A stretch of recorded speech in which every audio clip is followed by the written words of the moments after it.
დილამშვიდობისა ძვირფასო რადიო მსმენელებო, საზოგადოებრივი რადიო ტალღაზე FM 102.4 პირდაპირ ეთერშია და იწყებს პროექტ სახელწოდებით ხაზის რადიო 10 საათი და 11 წუთია დედაქალაქის დროით და სრული 45 წუთის განმავლობაში ვიქნებით თქვენთან ერთად ამავე ტალღაზე. შესაბამისად ეს იმას ნიშნავს, რომ ნებისმიერ დროს, როცა კი თქვენ სურვილი გექნებათ, შეგიძლიათ პირდაპირ ეთერში დაგვირეკოთ, თუმცა მანამდე მე მინდა ჩემს კოლეგას თამარ დადიანიძეს მივესალმო, რომელიც როგორც ყოველ შაბათს თქვენი მასპინძელია ამ სტუდიაში. მოგესალმები ეკა, მივესალმები ჩვენს რადიო მსმენელს. და ვიდრე ჩვენ უშუალოდ ჩვენ დღევანდელი გადაცემის თემას და სტუმარს წარმოგიდგენდეთ, მე მინდა გამოვეხმაურო ერთ ჩვენთვის საყურადღებო ფაქტს, რომ არა ის ერთგული მსმენელი, რომელიც მუდმივად ჩვენი თანაზე არია უკვე ამ გადაცემების მსვლელობისას, ბუნებრივია ჩვენს საქმიანობასაც, ჩვენ შრომასაც ფასი არ ეკნებოდა, ამდენად ქალბატონელა და ქაროსანიძეს მინდა შევეხმიანო, გუშინ იგი საპატიო წყალტუბოელის უერთდები თქვენს მილოცვას ეკა. ჯილდოთი დააჯილდოვეს და შესაბამისად მინდა რომ მივულოცო, იმიტომ რომ ეს ადამიანი თავისი ენერგიით, დამოკიდებულებით ბევრს მატებს ჩვენს გადაცემებსაც და შესაბამისად არ მინდოდა ამ ინფორმაციის უყურადღებოდ დატოვება. რაც ეხება ხაზის რადიოს დღევანდელ გამოშვებას, ბუნებრივია თქვენ ორშაბათობით თეატრსა და კინოზე საუბარს ხართ მეჩვეული ამ ეთერში, შესაბამისად ჩვენ გასული გადაცემის ფარგლებში დავსვით რამდენიმე საინტერესო კითხვა, რომელიც კონკრეტულად თეატრალურ კრიტიკას ეძღვნებოდა და გადავწყვიტეთ, რომ დღევანდელ გადაცემაში სწორედ რომ ამ მიმართულებით დავტვირთოთ ჩვენი დიალოგი და საუბარი და რა თქმა უნდა შესაბამისად სტუმარიც ამ ნიშნით მოვიწვიეთ ეთერში, რომელსაც ცოტა ხანში თამარი თავად წარმოგვიდგენს.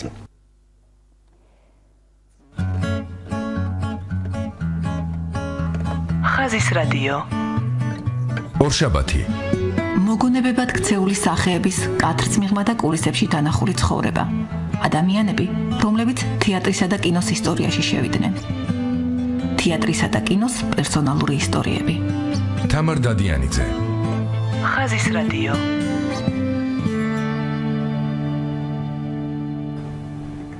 ასე უნდა წარმატგინოთ ჩვენი სტუდიის სტუმარი გურამ ბათიაშვილი, მწერალი, დრამატურგი, პუბლიცისტი, თარგმნელი, სხვადასხვა დროს ის იყო და არის საქართველოს მწერალთა, საქართველოს თეატრის მოღვაწეთა კავშირის პრეზიდიუმის გამგეობების წევრი, მსოფლიოს ებრაული კონგრესის, ამერიკის შეერთებული შტატების ებრაული კომიტეტის, საერთაშორისო სიონისტური ორგანიზაციის გამგეობის წევრი და რაც თავარია თეატრი და ცხოვრება, ასეთი ჟურნალის მთავარი რედაქტორი და სწორედ აი ამ თემის გაშლას ვაპირებთ დღეს ჩვენ სტუმართან ერთად. მოგესალმებით ბატონო გურამ.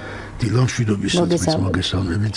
ბატონო გურამ, ვიდრე უშუალოდ თეატრზე და თეატრალურ კრიტიკაზე დავიწყებდეთ საუბარს, მიუხედავად იმისა, რომ საუბრის მთავარ თემად მე და თამარმა დღეს ეს შევარჩიეთ, რადგან თქვენ ამ გარემოში ბრძანდებით და ვგულისხმობ საზოგადოებრივ რადიოს, ვგულისხმობ ამ სტუდიებს, ამ დერეფნებს, ზოგადად ამ შენობას, სადაც ნამდვილად ვიტყვი, რომ თქვენ პრაქტიკულად როგორც მასპინძელი ისე შეიძლება მოგიაზროთ ადამიანმა თითქმის, იმიტომ რომ რადგან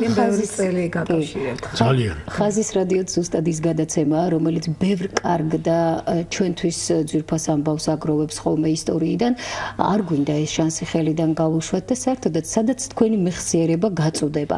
იქნებ გავიხსენოთ ის გნებავთ სატელევიზიო თეატრალური გადაცემები, გნებავთ რადიო, იმიტომ რომ გამორჩეულად რადიოს მისამართით ვიტყოდი, რამდენად ღირებული მემკვიდრეობა დატოვეს იმ ადამიანებმა დღეს თავისუფლად ვიტყოდი მოღვაწე ადამიანების ჩათვლით, რომლებისთვისაც თეატრი პრაქტიკულად ცხოვრების წესია და ამ შემთხვევაში ალბათ აუცილებლად უნდა ვთქვათ ქალბატონი გულიკო კაკაბაძე, მაგრამ თეატრალური მემკვიდრეობა რადიოს აქვს საკმაოდ დიდი. მე და გითხრათ ერთი რამ, ის ადამიანები, რომლებიც ჩემს მეხსიერებას შემორჩნენ და შემორჩა ყველა, ვინც იყო თეატრალური და ლიტერატურული სხვა შორის მე ეს ერთი რედაქციაც ერთი იყო. ერთად იყო პრაქტიკულად ძნელია განაცალკევა. მე არ განაცალკევა, მაგრამ ის ადამიანები იყვნენ აი ერთი ძალიან პროფესიონალები. ძალიან კარგად იცოდნენ ქართული თეატრი და ქართული მწერლობა, ქართული ლიტერატურა, ძალიან კარგად სხვა შორის. ახლა რაც შეეხება აქ მასპინძლობასავით კი, ну ხშირად ვიყავი ხოლმე მოწვეული, ხშირად ვიყავი ლიტერატურულ გითხარით ერთად იყო ეს რედაქცია, ერთი რედაქცია იყო. და მაგალითად შოვინა კაცარავა, რომელიც ძალიან კარგად დაამახსოვდა, ძალიან მეგობრული ქალბატონი, ძალიან ღირსეული ქალბატონი. ნუ კაპიტონს ეძახდნენ, სულ იყო გაწერილია, ოფიციალური სახელი იყო კაპიტონი და ცოტა ყოველთვის რაღაც იყო ხომ იუმორის მომგვრელი, მაგრამ ძალიან ესეთი ღირსეული ხალხი იყვნენ ესენი და მუშაობდნენ ძალიან ერთგულები იყვნენ ისე თავიანთი საქმის, აი რადიოს საქმის და ყოველთვის ცდილობდნენ აი რადიოს ყველაფერი კარგი რაც იყო ქართულ თეატრში, ქართულ მწერლობაში, რაც მიმდინარე მომენტებში ყოველწლიურად რადიოში გაჟღერებული იყო. მე ეს არ დამავისდება სხვაშორის. ეხლა იყო ტელევიზიაში აქეთ ლილი კოპლატაძე, შესანიშნავი ქალბატონი და ნუ პაატა ფანცულაიას ხო ახლა ეს მეგობარი იყო ჩემი. გახსოვთ თქვენ პაატა არ გახსოვთ არა? არა, ნუ ეს იყო შესანიშნავი ოპერატორი, რეჟისორი, რომელსაც ახლა ტელევიზიას თუ შემორჩა არ ვიცი, შემორჩა თუ არა სპექტაკლები, ქართული თეატრის სპექტაკლები. ცხადია, კი, ეს არქივში ყველაფერი არის. იმ წლებში არის პაატას გაკეთებული ყველაფერი. ძალიან დაუცხრომელი ბიჭი იყო. ძალიან დაუცხრომელი და ძალიან ახლა ისეთი ახალგაზრდა, თითქმის ახალგაზრდა გარდაიცვალა რაღაც ალბათ 50 წლის პარკლებში. მე ნუგზარი მუშაობდა ლორდ-კიფანიზე კარგ ახანს. ეს უკვე უფრო გვიანდელი პერიოდია. შემდეგ მიყავდა თეატრალური პოსტა. თეატრალური პოსტა მიყავდა და ერთი ძალიან ესეთი ეს დავამახსოვდა მე როცა ხვდებოდი ხოლმე ნუგზას. გარდაიცვალა ხო შარშან. ნუგზარი სამწუხაროდ. როცა ხვდებოდი ხოლმე ნუგზარს, სულ ვიხსენებდით ამას, რუსთაველის თეატრში დაიდგა ჩემი პიესა შეთქმულება. როცა დაიდგა შეთქმულება რუსთაველის თეატრში, ეს იყო 99 წელი. 99 წელი, მაგრამ პიესა დაიწერა უფრო ადრე და დაიდგა უფრო ადრე სოხუმის თეატრში. გოგი ქავთარაძემ დადგა და იყო ძალიან კარგი სპექტაკლი სხვაშორის. აქაც რუსთაველის თეატრში გოგი ქავთარაძემ დადგა, მაგრამ სულ დამამახსოვდა და მე ნუგზასაც ახსოვდა ეს შეთქმულება 1832 წლის შეთქმულება აკრძალული თემა იყო საბჭოთა ლიტერატურისათვის. პიესას ასეც ქვია ხო 1832. არა, პიესას ქვია შეთქმულება. შეთქმულება, მაგრამ სხვაშორის პირველ ვარიანტში სოხუმის თეატრში დაიდგა, იქ ერქვა 1832. მეტი არაფერი. და მე როცა რუსთაველის თეატრში დაიდგა, სხვა თეატრებში დაიდგა, იქ შეთქმულება იქაც შეთქმულება იყო იქ. ხო და ნუგზარის დავამახსოვდა ეს ძალიან ის მინდა გავიხსენო. პირველი შეკითხვა იყო ნუგზარის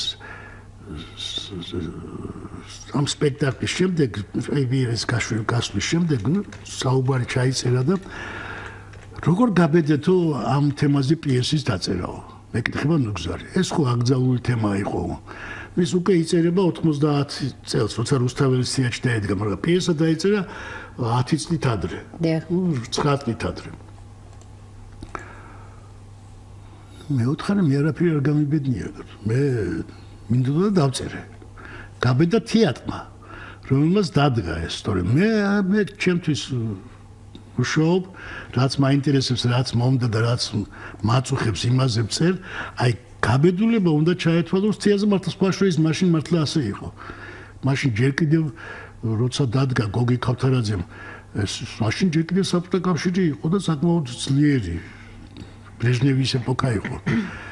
ასე რომ აი ესეთი ძალიან საინტერესო ხალხი იყვნენ რადიოში, ტელევიზიაში, ძალიან კარგი ადამიანები სხვა შორის, მეგობრულები და ძალიან აი ვიმეორებ კიდე მომიწევს გამეორება ყოველთვის ცდილობდნენ პირველი ყოფილიყო რადიო და ტელევიზია. აქ გაჟღერებული იყო ყველაფერი. მე მახსოვს ნუგზარ ფოფხაძე რო იყო, ჯერ ბატონი გურამი ენუქიძე, მაგრამ მე ნუგზარ ფოფხაძე იყო ძალიან აქტიური. ძალიან აქტიური და ის ყოველთვის სხვა შორის ქონდა ეს ის აი სურვილი რომ პირველი ყოფილიყო ქართული რადიო და ტელევიზია. იბრძოდა ამისთვის. სხვა ჩერს ბატონგურამ თქვენ ნუგზარლურ თქმენზე ახსენეთ და მე მინდა ჩვენს მსმენელსაც გავახსენო 2012 წლის 30 იანვარი იყო, როდესაც ბატონ ნუგზარს ჩვენ სტუდიაში ვუმასპინძლეთ ხაზის რადიოს ამ გადაცემას გულისხმობ კონკრეტულად და ისიც მინდა ვთქვა, რომ ჩვენი გადაცემა ხაზის რადიო უკვე 5 წლის არის წელს მე-5 წელია რაც გადის ეთერში და მე მახსოვს როგორი ენთუზიაზმით იხსენებდა იმ პერიოდს თეატრალური ფოსტას გულისხმობ კონკრეტულად ბატონი ნუგზარი და მართლაც აი ბავშვური და ლაღი ხალასი დამოკიდებულებით რომ როდესაც ადამიანი არა მხოლოდ საქმისთვის მართლაც გულით მართლაც ენთუზიაზმით აკეთებს თავის საქმეს შედეგი ყოველთვის ისეთია რაზეც ახლა თქვენც ასეთი ენერგიით საუბრობთ. გაუხმაურებაც ჰქონდა როგორი ადეკვატური ტომრებით მოდიოდა რედაქციაში მსმენელის წერილები და რატომ ვამბობ ამას თავისუფლად შეიძლება ითქვას რომ რადიო და ტელეგადაცემებმა შეიძლება და ხშირ შემთხვევაში უნდა იტვირთოს კიდეც ერთგვარი ჟანრულად პუბლიცისტიკის როლი. რადგან ჩვენ საუბრის თემა დავიღეთ თეატრალური კრიტიკა, ბატონგურამ, მოდით ახლა ერთგვარად პარალელი გავაკეთოთ. ჩვენთან ამავე გადაცემებში ხშირად თეატრალები ამბობენ, რომ დღეს არ არის არეალი საკმარისი საიმისოდ, რომ იმ ძალიან მდიდარ თეატრალურ ცხოვრებას ახლა თბილისში ნამდვილად ვერ ვიტყვით, რომ თეატრს უჭირს და არ დუხს ამ თვალსაზრისით სიცოცხლე ნამდვილად დუხს. თუნდაც თეატრების ჩამონათვალი წაგვიყვანს შორს, იმ სპექტაკლებზე საუბარი წაგვიყვანს შორს, რომლებსაც თითოეული თეატრი თავისი რეპერტუარით გვთავაზობს და საკმაოდ ხშირად და განახლებულად, მაგრამ რამდენად ადეკვატურად ხდება ამ სპექტაკლების, ამ ნამუშევრების შეფასება, უკვე გნებავთ ბეჭდურ მედიაში, გნებავთ სხვა საზოგადოებრივ სივრცეებში. ერთადერთი პროფესიული ჟურნალი რომელიც აშუქებს თეატრალურ ცხოვრებას და მისი პერიოდულობა რომ გამოდის ის ორ თვეში ერთხელ. რამდენად საკმარისია იმისთვის რომ სრულყოფილად აისახოს თეატრალური მოვლენები. იცით რა, მე პერიოდულობა შეიძლება არ იყოს საკმარისი, მაგრამ მე არ ამგონებ რომ ჟურნალის პერიოდულობა იყოს თავარი მიზეზი იმისა, რომ ყველა სპექტაკლი, ყველა თეატრალური მოვლენა, თეატრალური ფაქტი, ასე თუ ისე აშუქდება საერთოდ. არ მოგონ მხოლოდ ჩვენ ჟურნალში საერთოდ. თავარი მიზეზი მაინც მე არ ამგონია იყოს. თავარი მიზეზი მაინც არის ერთი რამ. ჩემი მოსაზრებაა ესა და ამის გამო შეიძლება შემეკამათონ, ალბათ შემეკამათებია. მაგრამ თავარი მიზეზი მოდით ასე ვიტყვი, სხვანაირად ვიტყვი მაშინ. აი დაიდგა სპექტაკლი. ან მოხდა რაიმე თეატრალური ფაქტი. ჩამოვიდა რაღაც საინტერესო თეატრი. იმართება ფესტივალებიც ამ. ფესტივალი იქნება, გასტროლი, სოლო გასტროლი იქნება თუ სხვა თუ სხვა. იცით რა,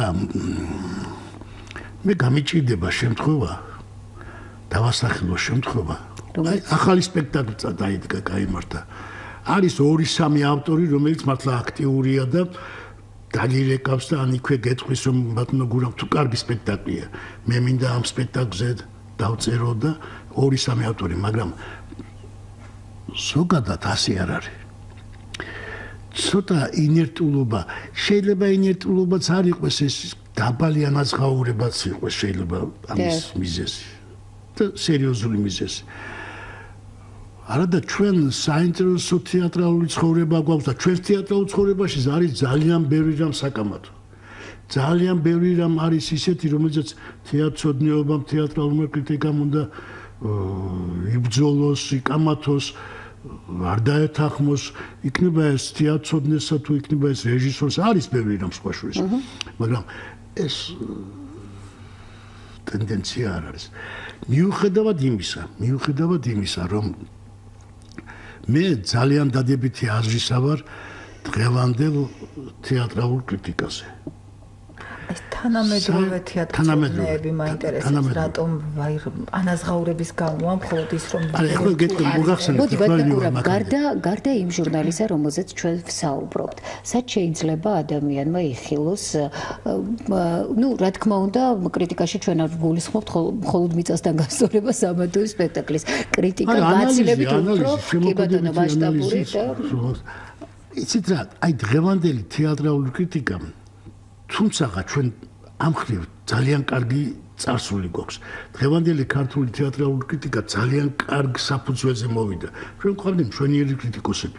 საერთოდ რუსული, ახლა ჩვენი რუსული სკოლა იყო მაშინ მაინც ჩვენში და რუსული თეატრცოდნეობა, რუსული თეატრალური კრიტიკა საკმაოდ მაღალ დონეზე იყო და ეხლა გულახდილად არ ვიცი როგორია. ეხლა არ ვიცი.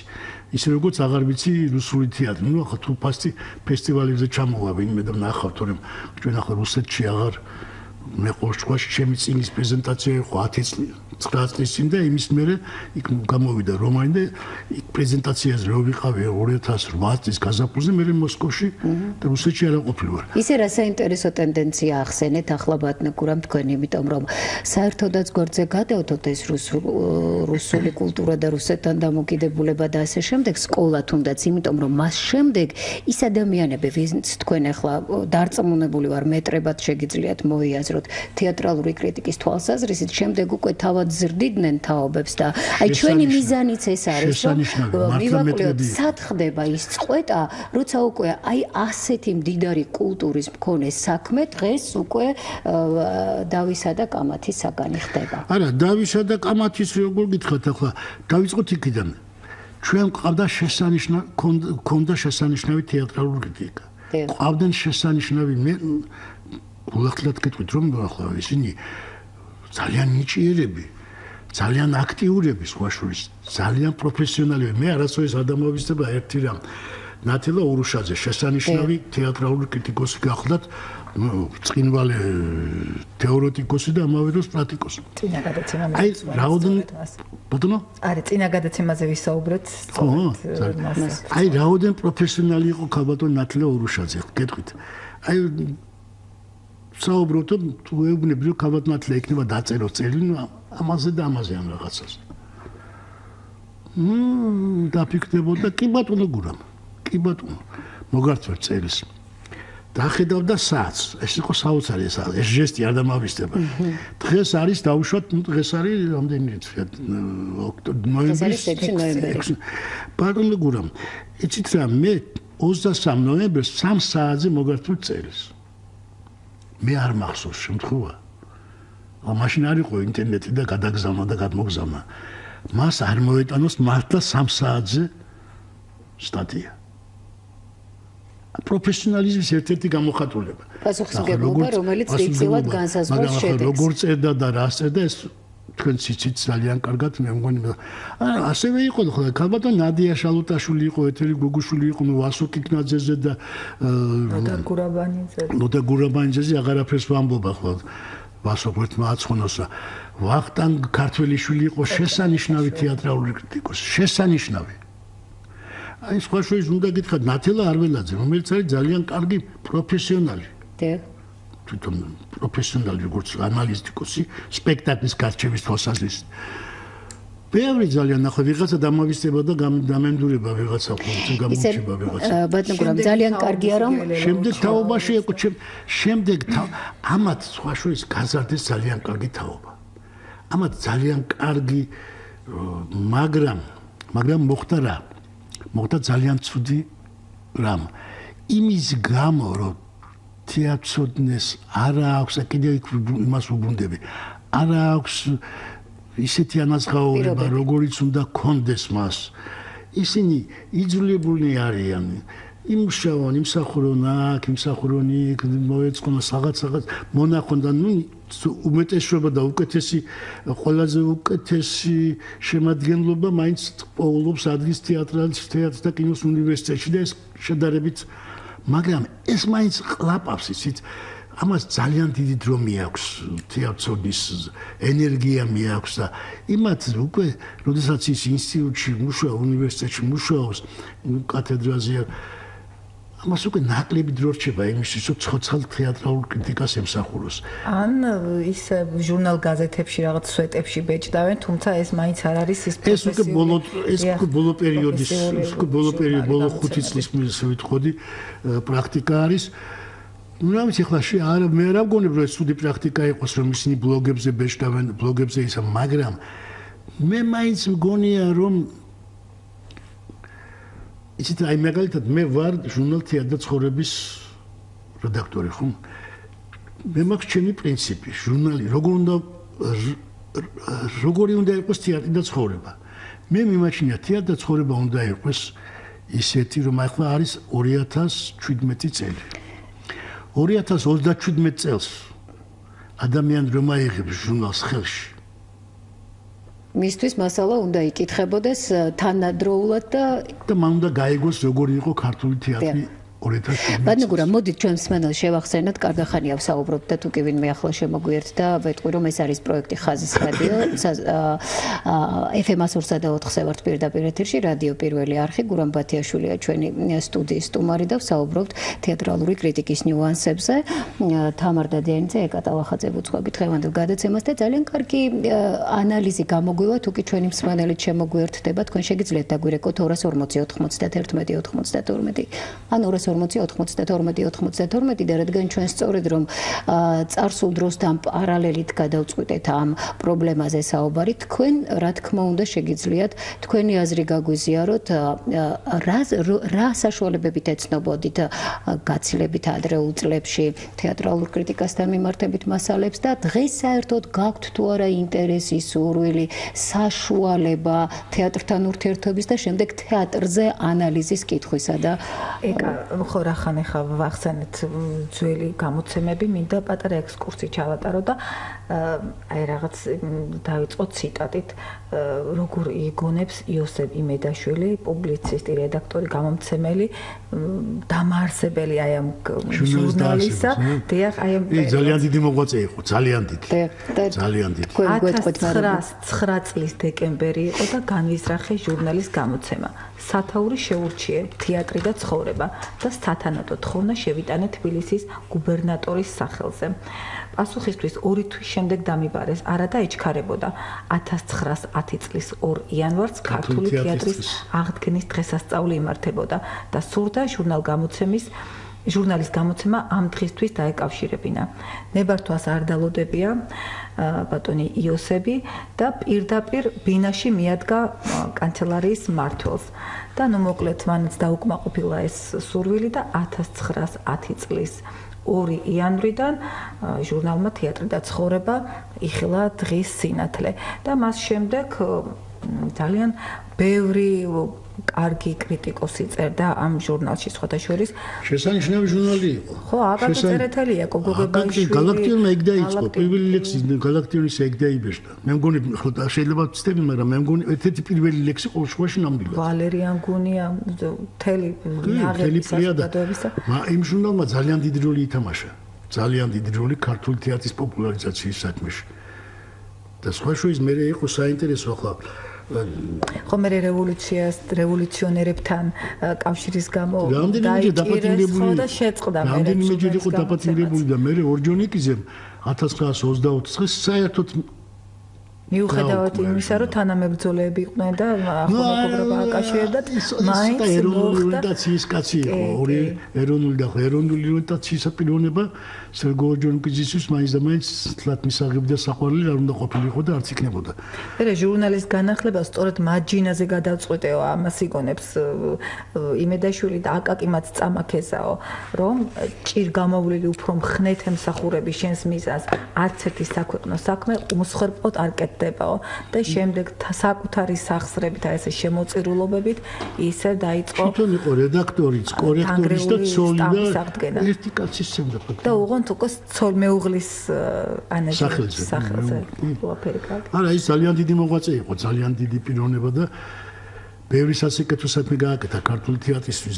მაგრამ მე იყო საინტერესო რომ 20 წელს აიგზავნა ჟურნალი, ხო?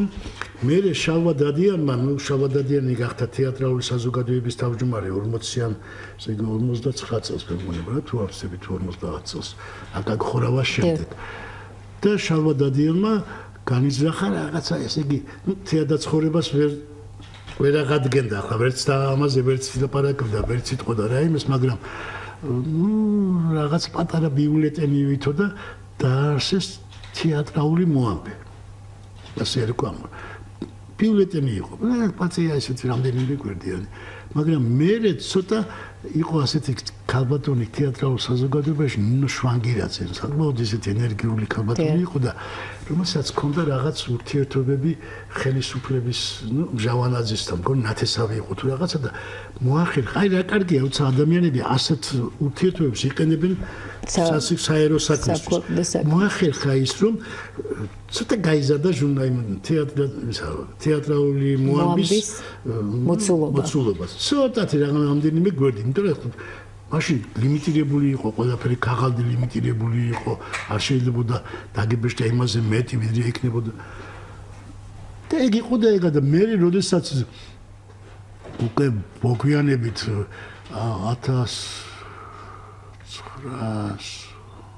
1980-იან წლებში ესე იგი 82-ში არა მოდი შუქრუბიან 90-ში გიგალოთხიფანძე იყო თეატრალური საზოგადოების თავმჯდომარე და ამავდროულად ბატონი გიგა იყო უმაღლესი საბჭოს პრეზიდიუმის წევრი ხო ეს ძალიან დიდი კი ბატონო რანგობრივად მოხალე და ეს მაწუხებდა ესა და ერთხელ შევედი და გავბედე და შევიმუშავე ჩემთვის გეგმა როგორ რანაირად და აი გიგა რაოდენ ნიჭიერი და მართლა ეროვნული სულისკვეთების კაცი იყო დაუწყე საუბარი და მიმიხვდა რას ეუბნებოდა გიგა ისა გურამო რაო გინდაო ჟურნალის სახელი გადაშეუცვალო არა მოთხარ შეცვლა არ მინდა ბატონო გიგა დაუბრუნოთ ის სახელი რაც ქონდა თეატრი და ცხოვრება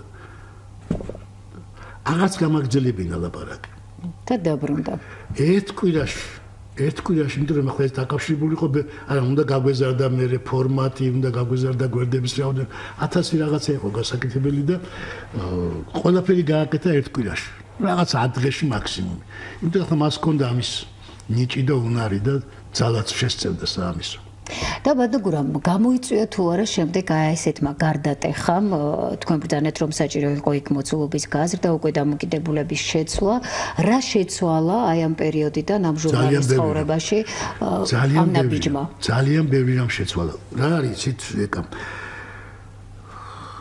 აი მე ზეგან ისე გაკვირთ თქვი და მე ძალიან დადებითი აზრისა ვარ დღევანდელ თანამედროვე თეატრალურ კრიტიკაზე იმის გამო რომ ჟურნალი მაშინ თეატრალური მოამბე 3 თვეში 4 თვეში ერთხელ გამოდიოდა მე 3 თვეში ერთხელ იმის გამო რომ ახალგაზრდებმა ახალმა თაობამ დაინახა რომ არის ასე თუ ისე ანაზღაურებადი ასე თუ ისე არ ვამბობ რომ ძალიან ანაზღაურებადი ასე თუ ისე ანაზღაურებადი ასე თუ ისე ნორმალური პირობების მქონე ჟურნალი ამ ახალგაზრდობაში რაღაც თვითონ დაიძრა და ეხლა ჩვენ ყავს თეატრალური კრიტიკოსები.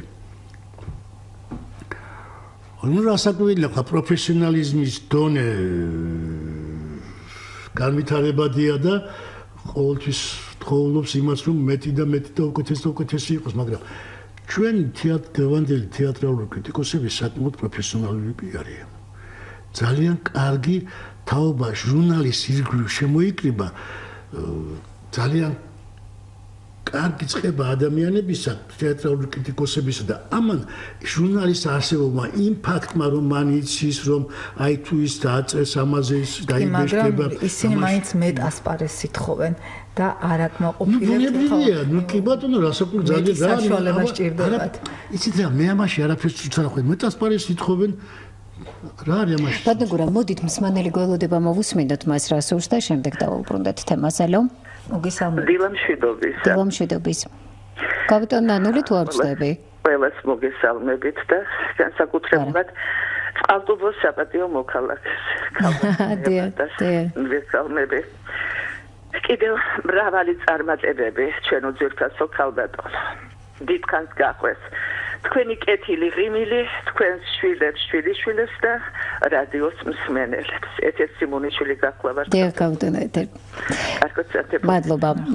მადლობა. რაც ეხება მკითხველს ბატონო გურამ, საერთოდაც ნებისმიერი გამოცემის, გადაცემის თუ რადიო იქნება, ტელევიზია, ბეჭდური, ზოგადად მედიას გულისხმობდა. ამ შემთხვევაში თეატრი და ცხოვრებაც მედია საშუალებაა, ბუნებრივია. ბეჭდური გამოხმაურება თუ გაქვთ მკითხველისგან, იმიტომ რომ ერთია თავად თეატრალური საზოგადოებისთვის რას ნიშნავს ეს გამოცემა, რამდენად აკმაყოფილებს, არ აკმაყოფილებს თუ არის გასჯის საგანი, მაგრამ მეორეა როგორ ღებულობს ამას მკითხველი. თუ გაქვთ რაიმე სახის ინტერაქცია ამ თვალსაზრისით? ვისთვის არის კონკრეტულად გათვლილი, ეს არის ფართო მასებისთვის თუ მაინც პროფესიონალისთვის? ახლა რომ გითხრათ, მოდი დავიწყოთ ზოგადად საერთოდ დღეს არის დავუშვათ ჟურნალის ცისკარი დავუშვათ რა როგორია მკითხველისა და ჟურნალის ურთიერთობა რასაკვირველი აღარ არის ისეთი როგორც იყო რასაკვირველია იმიტომ რომ ცისკარმაც გაიარა ძალიან რთული პერიოდი თუნდაც გამოცემის თვალსაზრისით ეხლა ცოტა არ ვიცი კრიტიკული იქნება ეს თუ მაგრამ მე ვახასიათებ ჩვენს ეპოქას და კრიტიკული არაფერი ის არ მაქვს ცოტა ისეთი დრო დადგა იცით მოდი მაშინ შიშველი ქალები როცა არის გარეკანზე რაღაც ისეთი ანუ გულისხმობთ რომ დაბალხარისხიანი პროდუქცია ყვითელი პროდუქცია გაცილებით უფრო და მეც მეუბნებიან სხვა შორის მე ხშირად მეუბნებიან და მეუბნებიან ისე თეატრალები არა, მაგრამ თეატრალობთან თეატრთან ახლოს დგომი ადამიანები, ნუ სამსახურებრივად მაინც. გურამ დაბეჭდე თეატრში ვიღაცას ღალატობს, ვიღაცასთან წვება, ვიღაცას სიყვითლე შეიტანოთ. კონფლიქტი. ეს სიყვითლე აღარ არის. დაბეჭდა. აი ჟურნალი მე არ მინდა ასე. ხო, ნუ აკადემიურად არ მგონია ბატონო გურამ აი ამ ტიპის გამოცემისთვის ეს იყოს გამოსავალი, იმიტომ რომ ჩემი ზედაპირული ნამდვილად ხაზგასმით ვიტყვი ზედაპირული დაკვირვებით თეატრს ახალგაზრდობა ნამდვილად დაუბრუნდა. მე მაგალითად მართლაც ბედნიერი ვარ, როდესაც გნებავთ ჩემი შვილის თაობა, გნებავთ კიდევ უფროსი ახალგაზრდები, პერიოდულად ერთმანეთს უზიარებენ ინფორმაციას მიმდინარე თეატრალური რეპერტუარის წარმოდგენა. ხო, ასეა. შესაბამისად, მე ვფიქრობ ამ ახალგაზრდებისთვის გაცილებით უფრო კომპეტენტური ინფორმაციის მიწოდება იმაზე, რაც მხოლოდ თავიანთ ემოციურ ჭრილში გაატარეს და შესაძლოა კიდევ უფრო მეტად პროფესიონალურად შემატო ანალიზი ამა თუ იმ სპექტაკლზე, მათთვის ურიგო მოსასმენი და მისაღები არ უნდა იყოს. ამიტომ თავისთავად ცხადია ამ ტიპის ახალგაზრდობა თქვენს ჟურნალში არ დაუწყებს ძიებას ღალატისა და ერთგულების თემას, ხომ პირიქით. კიდევ ერთი მსმენელი გველოდება, ვნახოთ რა სურს მას და ეს ხაზი განმავრცოთ. ალო, მოგესალმებით. გამარჯობა. მოგესალმებით, ეთერში ბრძანდებით თუ გესმით ჩვენ. დიახ, ისმის თქვენი. გისმენთ ბატონო. გისმენთ. დიდი მადლობა რომ ესე გეხმაურებით თქვენს ძირფას მასვიშნე და დილომშიდობიშა ყველაფერს გაგისურვებ ბატონ ბათიაშვილი თქვენას და მე რა მაინტერესებს ყველაზე განსაკუთრებული და გულისხმიანი ის არის რომ თითქოს აი ჟურნალებზე რო გაქვს საუბარი თეატრალური ცხოვრება ეს ქართველი ადამიანისთვის ესე იგი ორივე დღეს ესე იგი ეს არის სულით სიჯანსაღისა და ყველაფერი სიძველი გამოხატული და მე აი იქ გარეკანზე რაღაცა ისეთი რაღაცები აღრიშა კაცმა რომელმაც ესე იგი ძალიან შეუძლია რომ გამოთქვას პირდაპირ აი ესე რომ არ უნდა გახდეს ესე იგი აი ჟურნალი არ უნდა გახდეს ვიღაცისთვის რაღაც მისაბადი ყველაფერი ნიუანსი გეგმებოდა არა და პირიქით რო ხედავთ რომ თითქოს ევროპას მიუბაძავთ ამით შიშველი ქალებთან უბრალოდ ზეობა კულტურა და ქრისტიანი მართლმადიდებელი ესე იგი ამას არ უნდა არ არსებობს ახლა დღეს უკვე ესე იგი ცენზურა არ არის რამე ჟურნალის კორექტორი რედაქტორი ვინც არის აი ჩვენა ხათვა შემოგევლოთ ჩემით რა ყველა რასაც ხედავთ ხო აი გეები მეები რაღაცა მამაძაღლები მართალი ბრძანდებით ბატონო და სწორედ ამას გავუსვით ჩვენც ხაზი მე მაგალითად ვიტყვი რომ ნებისმიერი აკადემიური გამოცემა მიუხედავად იმისა რომ შესაძლოა არ იყოს მაინც და მაინც ხელდასმული და ტირაჟირებული ნამდვილად უნდა არსებობდეს ინფორმით და ინფორმატით აქეთ უფრო ვიხარ ხო რა თქმა უნდა რაც მისი უშუალო ფორმატია მოგესალმებით ეთერში ბრძანდებით ქალბატონო დილამშვიდობის თქვენ მსმენელს იცით რა არის აი გვაკლია ასეთი გადაცემები და დიდი მადლობა ამ თემის წამოწევისთვის. მე მახსოვს თეატრალური ცხოვრება, თეატრალური თბილისი, მე ასეთი სათაურით გამოდიოდა თეატრალური თბილისი და ვაგროვებდით ამ ჟურნალს და გარეკანზე ეხება მახსოვს მედია ჯაფარიძე და გადავხატე ეს მედია ჯაფარიძე ისე მიყვარდა ამ ჟურნალების შენახვა და იცით რატომ იყო ეს აბონემენტებს რო გვირიგებდნენ სკოლაში და ძალაუნებურად მივდიოდით თითქოს იძულებით მაგრამ ეს ხო განათლება იყო ჩვენთვის და აი ეს აბონემენტი ბევრს ნიშნავდა რომ თეატრალურ სკოლაში ურიგებდნენ ბავშვებს 3 მანეთი ღირდა აბონემენტი და აი ეს დიდი მადლობა ამ თემის წამოწევისთვის. დიდი მადლობა თქვენ ზარისთვის. ჩვენ კიდევ გვაქვს 10 წუთი გადაცემის დასრულებამდე. თუ სურვილი გექნებათ, შეგიძლიათ დაგვირეკოთ 240 91 92 ან 240 92 92. ჩვენი გადაცემის სტუმარი გახლავთ გურამ ბათიაშვილი, რადიო პირველი არხი მაუწყებლობს პირდაპირ ეთერში. რედაქტორი და აი ამ ჟურნალის გავრცელების არეალზე მინდა ვისაუბრო და ტირაჟზე. რამდენად ხელმისაწვდომია ეს? და პერიოდულობა ბატონო გურამ, აი ალბათ განმსაზღვრელი მაინც არის პერიოდულობა. თქვენ კი ბრძანეთ, რომ ჟურნალი მაქსიმალურად ცდილობსო და ვერ მეტყვით ვერც ერთ თეატრალურ მოვლენას სპექტაკლს, რომელსაც შესაძლოა ჟურნალი არ გამოხმაურებია, მაგრამ ხო, აი მეტნაკლებად იმიტომ, რომ პერიოდულობა დიდწილად ამას ალბათ განაპირობებს. სწორედ ეს მე რასაკვირველია პერიოდულობა ამას განაპირობებს, რასაკვირველია, მაგრამ ამასთან ერთად საჭიროა აი მე მოგახსენეთ ჩემი აზრით დღევანდელ თანამედროვე თეატრალურ კრიტიკოსებზე. ეს ძალიან კარგია და ჟურნალმა დარაზმა ეს ახალი თაობის კრიტიკოსები როცა მათ გაუშვათ სარბიელი და ისინი პროფესიულადაც გაიზარდნენ სხვა შორის. პროფესიულადაც სხვა დონე არის დღეს, მაგრამ იმისათვის რომ აი ყველაფერს ვერ მოიცვა, მაგრამ მაქსიმალურად მოიცვა ყველაფერი. ეს ძალები რაც არის დღეს არ არის საკმარისი. აბსოლუტურად არ არის საკმარისი. სრულიად არ არის საკმარისი. უნდა იყოს ბევრი და კარგი.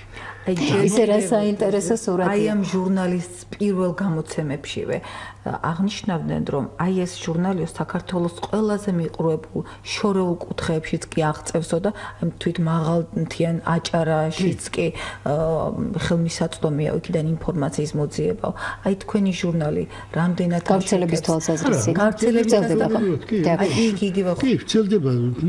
არის ის გამავრცელებელი ორგანიზაციები, რომლებიც იბარებენ და არა მარტო გავრცელებას გულისხმობ, მე ვიძახი ინფორმაცია და უშუალოდ რეგიონის თეატრებისა რამდენად აისახება. ამაზე ბატონო მოიფიქრეთ პასუხი და ჩვენ კი არა მსმენელი გველოდება არ ვალოდინოთ და შემდეგ ვპასუხოთ თამარს. ალო? ალო, გამარჯობა ბატონებო და ხალბატონო. მოგესალმებით ბატონო. ერთი საკითხი მინდა დავახელო. ჩვენ შევადაროთ ერთი ქართული სპორტსმენების წარმატებები მსოფლიო ასპარეზზე და ქართული თეატრების და ქართული კინოს წარმატებები მსოფლიო ასპარეზზე. თავრობა რა ანაზღაურებას აძლევს ამ სპორტსმენებს და რა ანაზღაურებას აძლევს ამ თეატრისა და ხელოვნების წარმომადგენლებს. აი შედარება ეკონომიკური საკითხი პირველი რიგში არის. ეხლა პენსიონერი კაცი ვარ, შვილი თეატრში და ოპერაში ვერ წამიყვანია, იმიტომ რომ 3 მყავს და 4 ბილეთი უნდა ავიღო.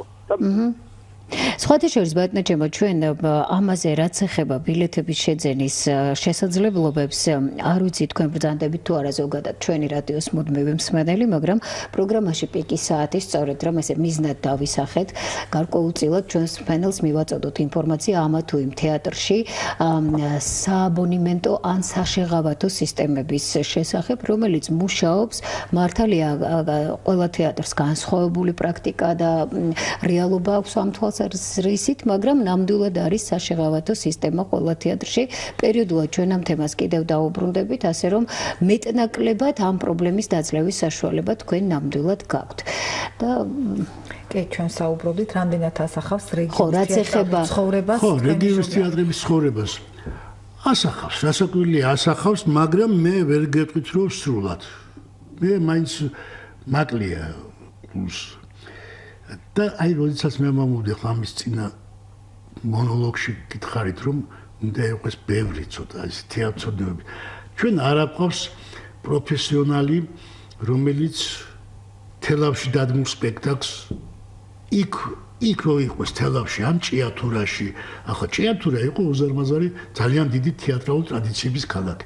ასევე თელავი და ასევე გორი, რომელი ქალაქი ბათუმის თეატრი შესანიშნავი სპექტაკლები აქვს. დღემდე სახალხო თეატრები მათ დასასახელოდ უნდა ითქვას, რომ რამდენს აკეთებენ საერთოდ რომ თეატრი არ მოყდეს. ლაპარაკია კი, ვცდილობთ, მაგრამ ეს ძალიან მინიმალურია. ეს არ არის, რასაც ჩვენ ვაკეთებთ. ეს ძალიან ცოტაა, ძალიან ცოტა. ცოტა კი არა, ძალიან ცოტა.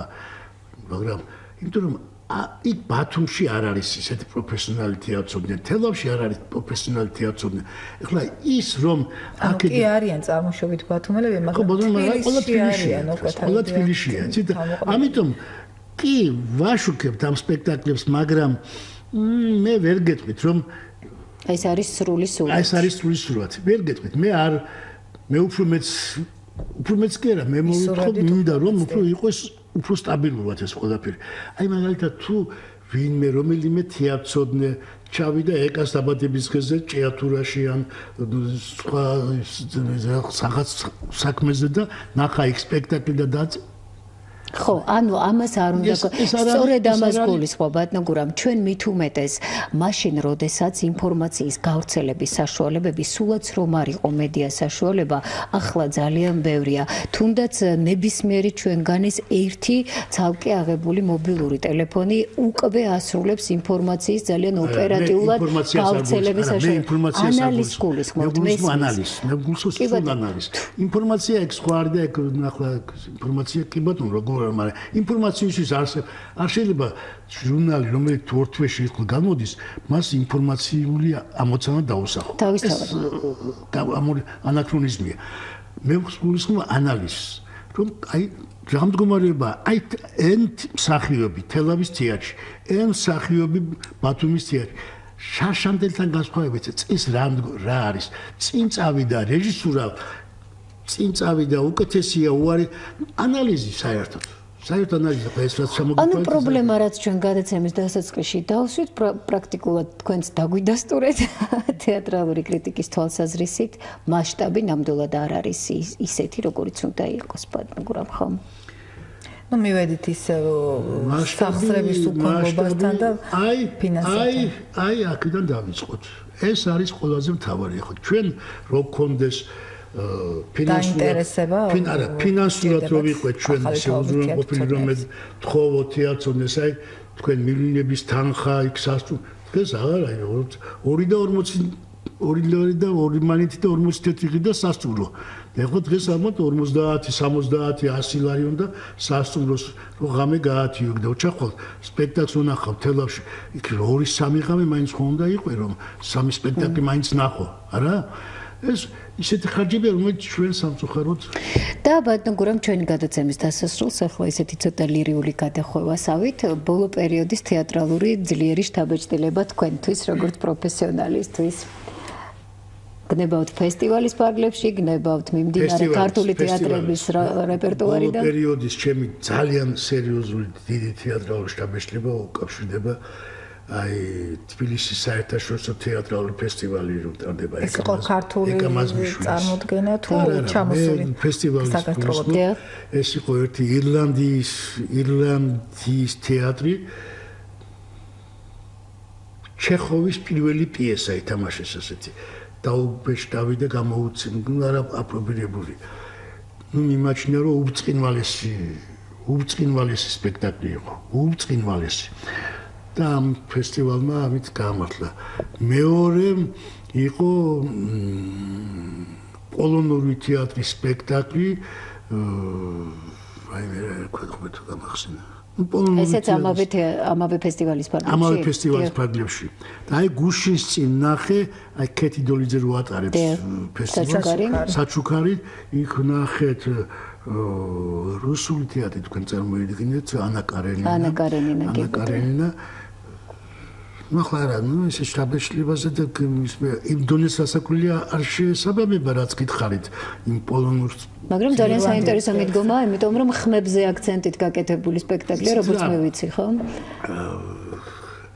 ხმოვან ეფექტებზე ჩემთვის სპექტაკლის ესთეტიკა არ იყო მისაღები ის უფრო მაიაკოვსკის როდგა მისი ესთეტიკა მაიაკოვსკისთან მისადაგებული ესთეტიკა უფრო იყო ვიდრე ტოლსტოისთან მაგრამ იყო ახალი მიდგომა ახლებული აშკარად საინტერესო და მე მიმაჩნია რომ ფესტივალის ერთ-ერთი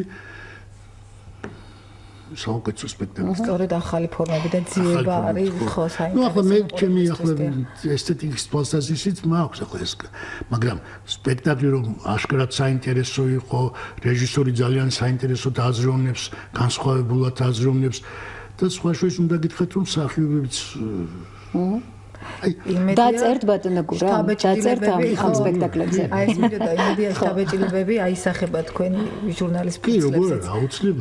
აუცილებლად. აი ახლა ჩვენ ხვალ გამოვა ჟურნალი, მე 5 ნომერი გამოვა, იქ არის უკვე თბილისის თეატრალური ფესტივალი, აი კამაზმიშვილის ფესტივალის თაობაზე საკმაოდ სათვალისწლად არის მასალები, ორი ავტორის მასალებია და შემდეგ ნომერში იქნება საჩუქარზეც. კი, როგორც ჩვენ ამას ყოველთვის ეს ძალიან დიდი მადლობა. გაგიკურდეთ ბატონო გურამ, მაგრამ გავიდა ჩვენი გადაცემისთვის განკუთვნილი დრო ძალიან სწრაფად როგორც წესი ასე ხდება ხო? დასაწყისში ვფიქრობდი 1 საათი რა უნდა გავაკეთოთ და ვერც გავიგი ისე. დიდი მადლობა თქვენ რომ იყავით ჩვენი გადაცემის სტუმარი დღეს. გურამ ბათიაშვილს ვესაუბრებოდით პირდაპირ ეთერში ხაზის რადიო იყო. დიდი მადლობა. თამარ დადიანიძე ეკატალახაძე უწყობოდით გადაცემას და გეტყვით რომ ჩვენი შეხვედრის ჩანაწერის მოსმენა ღამით 23 საათსა და 10 წუთზე ამავე ტალღაზია შესაძლებელი. დარჩით რადიო პირველი არხი თქვენთვის მოუწყებლობს ტალღაზე FM 102.4.